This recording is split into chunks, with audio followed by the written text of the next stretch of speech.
They tell me that I'm never gonna make it. They want me to do something that could make sense. King Harold, King's Club Casino, King's Club Roulette. Here we go. We had a great morning podcast live. Here's King Harold and Angel from the palace. Had a good time, but more importantly, during that time, we got a lot of good feedback and a lot of good ideas and things that are coming out of the kingdom from all those who watched, and we'll be doing that again. Maybe we can even get a bigger audience next time, but we had a good crowd this morning tuning in for us.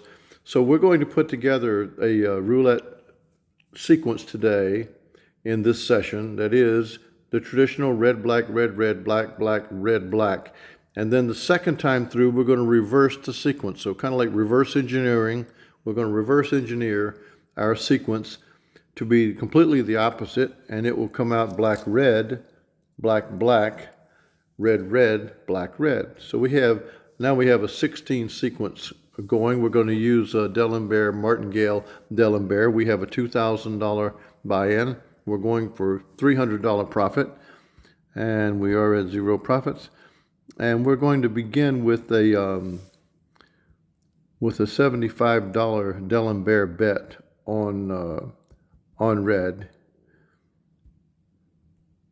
So there it is. That's 3 units of $25. That's where we're going to start, D'Alembert.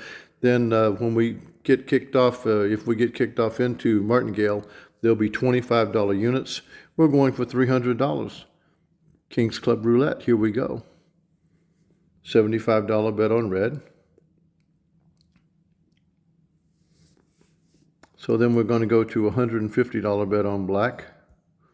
That's up 3 units. These are $25 units. So from the 150 we go to 225 on red. Ups. I reached for we only ended up with 200.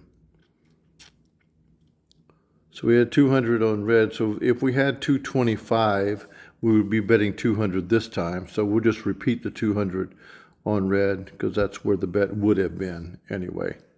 So we have $200 on red. And now we go to 275 on black. We're D'Alemberting at $25 units.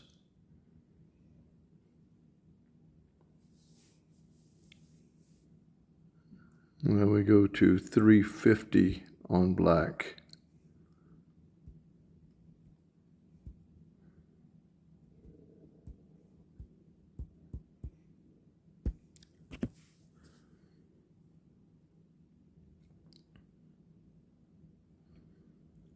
That's the second black. So the 350 gives us 325 on red. Is it down, up 3, down 2?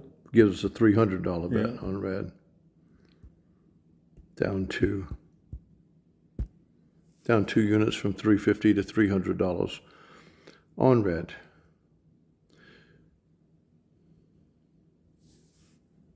And now you go to Martingale. So we're at 150. So now we go to a $25 Martingales. We're on the 8th bet here. That's a $25 bet on black.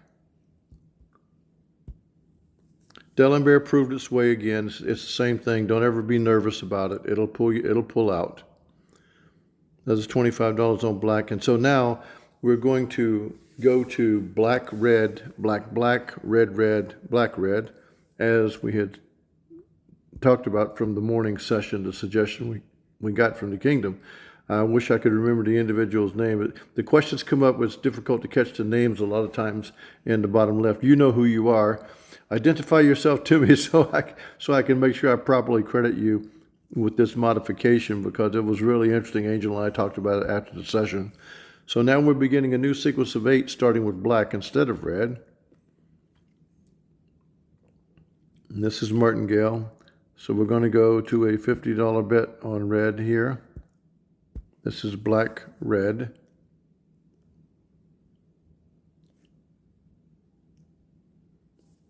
And then we have a $75 bet on black.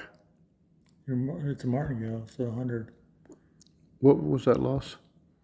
Yeah, that's right. I'm still thinking D'Alembert. We lost 50, so it's a $100 bet Yep. on black. That's right. Because we're in Martingale now, and we're using $25 units, not $10. So with that win, we're at a $25 bet on black, right, Angel? Yeah.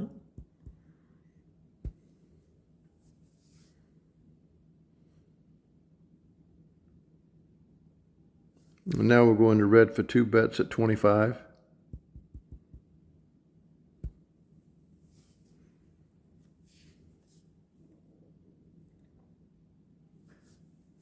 And a $50 bet on red.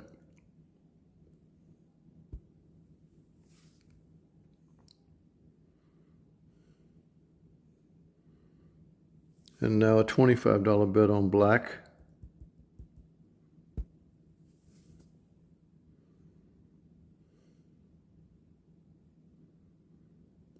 And the final bet in the sequence with the reverse engineered colors is a final bet on red of $25 before we would restart. But we don't have to. So there's your $300. Thank you to that suggestion. Obviously, it worked great. There's the $300. Well, the other thing with that, and you said this in the discussion this morning, is that upping the bet, yeah, it could get a little hairy if you had the buy-in, but this just proves how you didn't have that many spins. No, we had the kind of comfortable spins. I know exactly how many spins we had because we ended there. That's 16. 16, not 30. No, we had 16 spins because at the $25 level, well, you have to win 12 spins to hit your $300. And since we started with D'Alembert, we even though we lost more than we won at Martingale, we won the D'Alembert, which was a larger number. Yeah. And so the point that's being that Angel's making is the obvious thing is you don't want to be at the wheel that long. You don't want to give the numbers chances to gang up on you. You want to play it and go. At $25, that's not a terribly high bet, and you've got a $2,000 bankroll anyway. If things go wrong, you could be threatened. So obviously, the more money, the better. If you can go with 3,000, go with 3. If you can go with 4, go with 4. If you can go with 5, go with 5. You got $5,000. You're going to play $25. You're going to play D'Alembert. Then you're going to play Martingale, and maybe you don't even get back to D'Alembert again. The way we did, we didn't even get. I think we got maybe third Martingale at the most. Yeah. But take a look at this. I like the reverse engineering suggestion. Please send us a note with the names so I can properly credit you. I don't like using something that I haven't credited. This is yours that you gave us. You re-engineered the color sequence to turn it around on the second go around, and we would have turned it around and around because it's a good way to break up the colors into even more randomness. The first group is random, and now you even get more random. It was a great suggestion, and I like what we just saw. So we made 300 pretty easily, and we're going to be getting back, and we're going to have another live session. We hope to have a bigger audience, and it gets really personal. People get to know things about me and the Angel, and our backgrounds and where we come from, and what our dedication to you is. For the Angel, the King is going to bid you adieu.